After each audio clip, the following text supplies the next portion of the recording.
Hello and welcome. This is our first beautiful video on the Women's School platform, and the idea is to create inspiring, beautiful videos talking to women and talking about the feminine, talking about all the topics that move us as women, with lots of women around the world. And we're here together today with Shanay, Annie, and Jaguar, and we are all doing birth work in Berlin at the moment.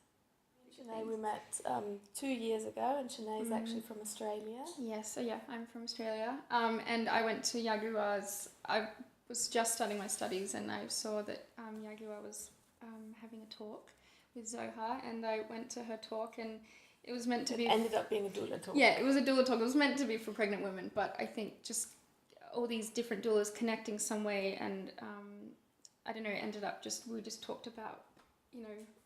I think he ended up gave us advice for doulas starting out, and from then on it just kind of, we saw each other at events, and I think we went to another talk, and then, I don't know, you kind of just feel instantly connected, because Jaguar has a lot of experience in New Zealand and where she's from, so I think, I don't know, I love New Zealand, and we just got to topic,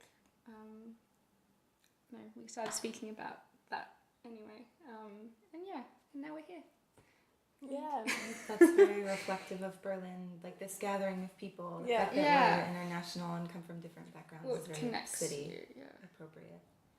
Yeah, it attracts you to someone, and I don't know, I can relate to you, like you lived in New York. I had my daughter in New York, and other women like Natalie, there's this other doula, she's Australian also, and I don't know, we're all kind of connected, we're all from different parts of the world, but connected somehow in what we love and our passion and what we do, and not necessarily means like we have to get along, but it's just happened naturally. And we like enjoy each other's company, like generally. It's not like we work in the same industry, so we have to be together.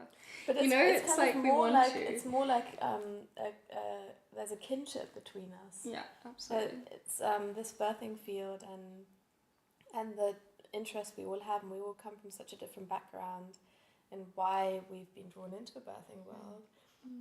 And somehow that for the last couple of years, because I've been in Berlin now for 3.5 years, has been trickling together from all different sides, and then it's become more and more of a community. And what we wanted to talk about a little bit in that light was how important it is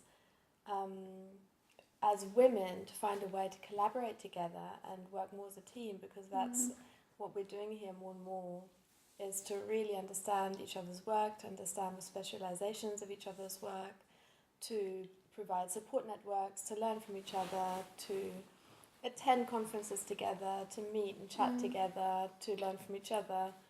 And we were just talking before that often as women, we can get into this competitive mindset. And we wanted to talk about that with you guys listening as well. Yeah, so I have a bit of a story to tell about that.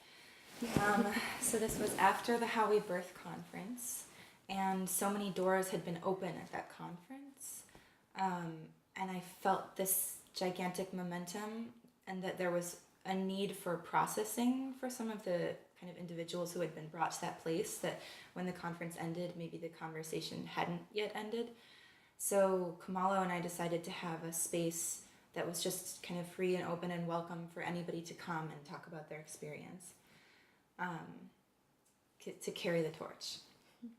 And, Kamalo very, surprisingly to me, what felt like I would be a good leader for the conference, or for that little talk. And I was kind of like, wow, okay, that's a big responsibility. So, I'll try to hold space for all these amazing people. And we were sitting in a circle, and I had never really done anything like that before, led a talk like that, and tried to represent also the organization and whatnot. I mean, it was very low key, relaxed thing, but I was nervous. And in walks Jaguar.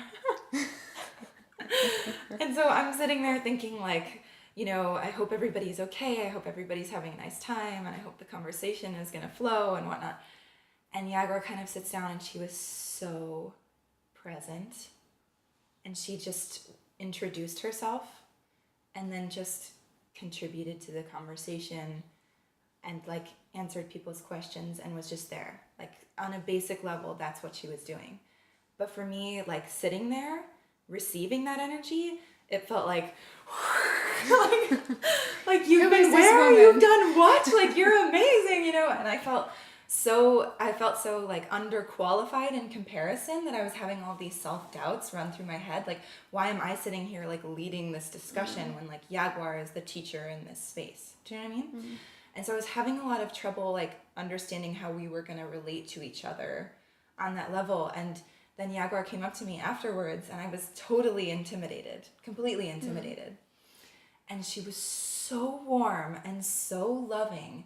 And I just realized she's putting out a ton of energy, but it's all really good energy. Like she wants the togetherness. She wants people to grow. She's here for a reason. Like the fact that Jaguar came and put that much of herself into that space was her way of respecting and honoring everyone else in the group, including me. And I just kind of had this like awakening moment after that night. I remember it. I was on the bus ride home and I was having like a lot of awakening moments at that time. But I was like, oh, you know, Jaguar is a woman in her power.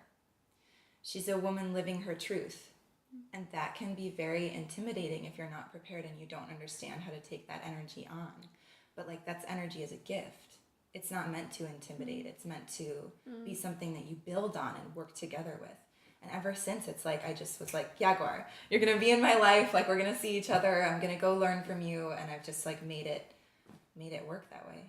Wow. I haven't heard that story before. Thank you. Yeah. That was my genuine process with that. Wow.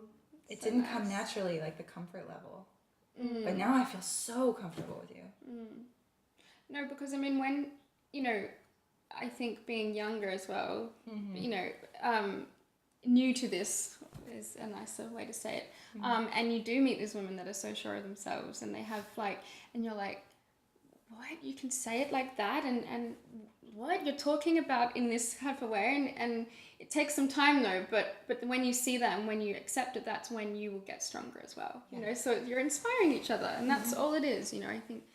Don't stop inspiring one another, and when you do feel intimidated, obviously it can be for the wrong or right reasons, but know, you know, think about it and know if you're still thinking about it and then you do switch, it's like, okay, that was good energy. Or if you're confused or something, or, you know, you're not quite sure if it's good or... And I think also what can happen in any of a feminine field, but, you know, we're all entrepreneurs in a way. We're like, you know, creating our own businesses from... in a field that's actually about something very personal. Like it's not like, I mean, it's not really an industry in that way. No, God no. It's like our soul, life, blood pouring forth. You know, like we don't know this what's is gonna who happen. I am. In my head, I think of it if this profession were an exercise, it would be like swimming. Like totally immersive and uses every single possible muscle. Literally. There's no part of my life that's left untouched by this work.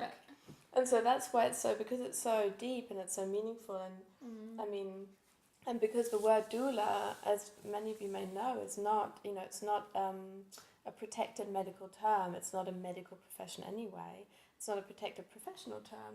Being a doula could be many, many things.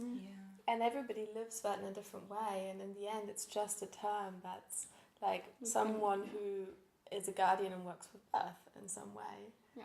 And it's like, we're living in a time where that's like there's this creative, soulful, feminine opening where so many women are coming into that, and I feel that in fact we're all we're part of this massive revolution, actually, and helping that as well. It's like pretty powerful, guiding them in the right direction, you know, from what they've learned in the past or what we kind of like. Forget all that. Just what do you want? You know, and that's hard sometimes. And this level of competition, like the competitiveness, even appears, let's say, can appear between doulas and midwives. It's still, I don't, you know, ever think. Hopefully that will be the next revolution. But I think Germany has a very long way. Like in the US, midwives can't speak highly enough of doulas. Like every midwife that my home birth midwife, she was like, have you got a doula? And I'm like, what? What's a doula? And, you know, they're all encouraging because they know how crazy it is there, and it's encouraged. But I feel like here it's like, I don't know, it's there, but it's not quite. Like, I've had a few clients now, and it's like, they're like, oh, you know, they're not quite sure why you need a doula. And I'm just like, oh, which hospital is this? Or something like this. It's hard. Traditionally here, the role of the doula would have been something that was integrated for some women with the role of their midwife. Yeah. But now that it's kind of a hospital-driven midwife culture, and the insurance premiums make home birth midwife careers very difficult to achieve, it's just become kind of a people are sort of don't not know what we aware do yet. as well. I think, like, I feel like I've worked with a lot of midwives now, and they'll be like at the start, but after they would come up to you and be like, I need your business card, like, and I'm like, see, just be open into doing this, and we can work together and have a really beautiful birth team together, which is nice. And that comes with a competition, you know. And also, you know, with Natalie as well, I think I was doing placenta encapsulation here, and I was like, had placentas up above my head, like it was too much. And it's a lot of work. It was a lot of work. So, you know, she's a doula now, but she was eager to learn, so I kind of trained her up and told her to do her studies. But it's so amazing because it's just lifted that weight off, and we're helping each other, so we're kind of each other's backups, and we're each other's placenta backups, and it's just, it makes your life like you can take on more clients and be really open, and just to text someone that knows what you're going through is so lovely to have those relationships, and to be working with you now with, as being a backup. It's so, I don't know, it's a community, and that's what you need in this field. It's also what I really feel is like at the core of this, the feminine really is like to learn. I think it's something that, because we haven't been conditioned that way, because we haven't been taught how to do that, and because there's this idea that if somebody's doing something that I'm doing, that maybe I'm not going to get enough money or get enough clients. Instead of understanding, like, for example, in my case, I have so many different areas of my work, and it's not just about being at the birth, it's a lot about the pregnancy, about the preparation, about the time afterwards. Anyway, I work with women in general and have a women's school, and then Annie, for example, has lots of other things you'll tell us about later. Like, we all have such a wide range of different skills, and I think that's also very feminine. Like, it's not anymore about just, like, I am this one thing, but we're allowed to be much more than that. Like, contain multitudes, right? Yeah, allowing women to contain their multitudes is a huge part of this work. You know, it's not ever one thing with a woman. And then also that that if we learn how to collaborate more, what I've really found is that it's amazing. There's so much more creativity in that. So good much things more will come as well. They do. Like, when you do collaborate, it's like, oh, I'm getting, you know, that from that, and then that from that, and I love the way that you talked about the way you taught Natalie the skill that you had. Yeah. You know, we can learn from each other. Yeah. Teach each other certain skills Each we other's have. mentors. Be each other's mentors, and then we can work together. Thank you for listening.